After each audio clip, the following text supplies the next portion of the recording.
Naaf iddoo laattee galanni kee dhumu harmeetoo yaadeessee qorraaf aduun jenne hunduma dandeessee xaartee na guddiftee kan asiin nageesse. Egaa ayyooto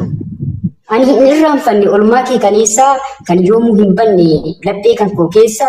sanyii kee kaleessaa facaaftee guddiftee utubaa taatee fi ol dhaabdee mul'iftee kunoo daddaraaree firii godhachuu fi rakkinaaf gaddaddoo sirraa qolachuu fi kan jechaa yeroo hundaa miira qulqulluudhaan osoo ofii nyaanne tan nyaachiftu harmeen teenya galanni ishee hammana qofaa miti. Haa ta'u malee atoo fayyaaf umurii rabbi siif haa laatu sanyii facaafatee nama firii nyaatu waan hin ta'in qabda na guddisuuf ati osoo hin dadhabin qorras ta'ee aduu galanni kee yoomuu harmee haadha dhiiraa harmee haadha gootaa ana duraan badu natti fudhatullee anaaf yeroo dheeraa olmaa kee deebisuuf kutadhee ka'eera firiin dadhabbii kee kunoo bilchaati. Si yaada fuula kee ifaa san arguutan barbaada jireenyatu sirraa na fageesse malee rakkinatu garaa na jabeesse malee egaa harmeetoo si dagadhee miti harmeetoo yaatiruu rabbii guddaa malee kan si caalin jiru. Egaa harmeetoo sirraa fagaadhee tan kophaa koo soomana dirqama jiruuti kan na baase mana hunda si caalchisee yoomuu sin jaaladha fayyaa siifaa kennu rabbii koo siif kadha akkamiin si obsaa yaa furtuu jannataa xaartii na guddistee naaf gootee rahmata. Na guddisuuf jettee jijjiirattee bifa dukkanaa'ee hafuu harmeetoo deesseetu gaaf tokko ni ifa. Abshiiraa deessee hin yaadda hin narraa gorsaaf jaalala kee osoo hin bahin dharraa sirraa fagaadhee tan rabbii koo kadhadhee gudunfaa ganamaa gorsa kee fudhadhee egaa ayyuuto nama si kaaddamee jaannata milkaa'u jaannata olaanaa lagni jala yaa'u rabbi naa haa kennu naaf sillee milkeessee. Kan milkii haa ta'uu iddoon ati geessee yoomuu sin jaaladhaa harmee haadha gootaa ayyootuu na deessee yaada jedhu nu biraan baasu irratti shoora olaanaa gatii olaanaa taphachuu keetiif maqaa qophii sagantaa mana aartii guyyaa har'aa injineer Galma Dhugaa burtukaan weellistuu lafaa dhuftuuf nafaa cuftuu raggaataa keenya baga nagaa dhufte jechaa galatuma. Galatoomi qaalii kee beeki galatoomi rabbi beekumsa dhuman qabne bareedduu haadhaa nu biraan geesse teenki ugaa haadha jechuun gaa nama ilmi namaa irraa dhufe hidda dhaloota jechuudha galatoomi walaloodhama qabdu haadhaan nu dabarsitee teenki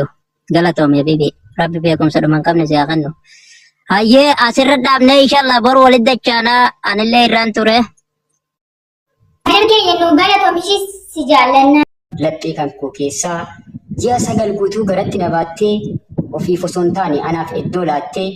galanni kee dhumu harmeetoo yaadeessee qorraaf aduun jenne hunduma dandeessee xaartee na guddiftee kan asiin nageesse. Egaa ayyooto ani hin irraanfanne olmaa kee kaleessaa kan yoomuu hin banne laphee kan koo keessa sanyii kee kaleessaa facaaftee guddiftee utubaa taatee fi ol dhaabdee mul'iftee kunoo daddaraaree firii godhachuu fi rakkinaaf gaddaddoo sirraa qolachuu fi kan jechaa yeroo hundaa miira qulqulluudhaan osoo ofii nyaanne tan nyaachiftu harmeen teenya galanni ishee hammana qofaa miti. Haa ta'u malee atoo fayyaaf umurii rabbi siif haa laatu sanyii facaafatee nama firii nyaatu waan hin ta'in qabda na guddisuuf ati osoo hin dadhabin qorras ta'ee aduu galanni kee yoomuu harmee haadha dhiiraa harmee haadha gootaa ana duraan badu natti fudhatullee anaaf yeroo dheeraa olmaa kee deebisuuf kutadhee ka'eera firiin dadhabbii kee kunoo bilchaati. Si yaada fuula kee ifaa san arguutan barbaada jireenyatu sirraa na fageesse malee rakkinatu garaa na jabeesse malee egaa harmeetoo si dagadhee miti harmeetoo yaatiruu rabbii guddaa malee kan si caalin jiru. Egaa harmeetoo sirraa fagaadhee tan kophaa koo soomana dirqama jiruuti kan na baase mana hunda si caalchisee yoomuu sin jaaladha fayyaa siifaa kennu rabbii koo siif kadha akkamiin si obsaa yaa furtuu jannataa xaartee na guddistee naaf gootee rahmata. Na guddisuuf jettee jijjiirattee bifa dukkanaa'ee hafuu harmeetoo deesseetu gaaf tokko ni ifa. Abshiiraa deessee hin yaadda hin narraa gorsaaf jaalala kee osoo hin bahin dharraa sirraa fagaadhee tan rabbii koo kadhadhee gudunfaa ganamaa gorsa kee fudhadhee egaa ayyuutu nama si kaaddamee jaannata milkaa'u jaannata olaanaa lagni jala yaa'u rabbi naa haa kennu naaf sillee milkeessee kan milkii haa ta'u iddoon ati geessee yoomuu sin jaaladhaa harmee haadha gootaa ayyootuu na deesse yaada jedhu nu biraan baasu irratti shoora olaanaa gatii olaanaa taphachuu keetiif maqaa qophii sagantaa mana aartii guyyaa har'aa injineer Galma Dhugaa burtukaan weellistuu lafaa dhuftuuf nafaa cuftuu raggataa keenya baga nagaa dhufte jechaa galatuma. Galatoomi qaalii kee beeki galatoomi rabbi beekumsa dhuman qabne bareedduu warra aadaa nu biraan geesse. Thank you gaa haadha jechuun gaa nama ilmi namaa irraa dhufe hidda dhaloota jechuudha galatoomi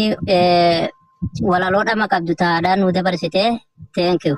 galatoomi bibi rabbi beekumsa dhuman qabne si haa kennu. Hayyee asirra dhaabnee inshallah bor walitti dachaanaa anillee irraan ture. Keenya nu galatoomi si jaallanna.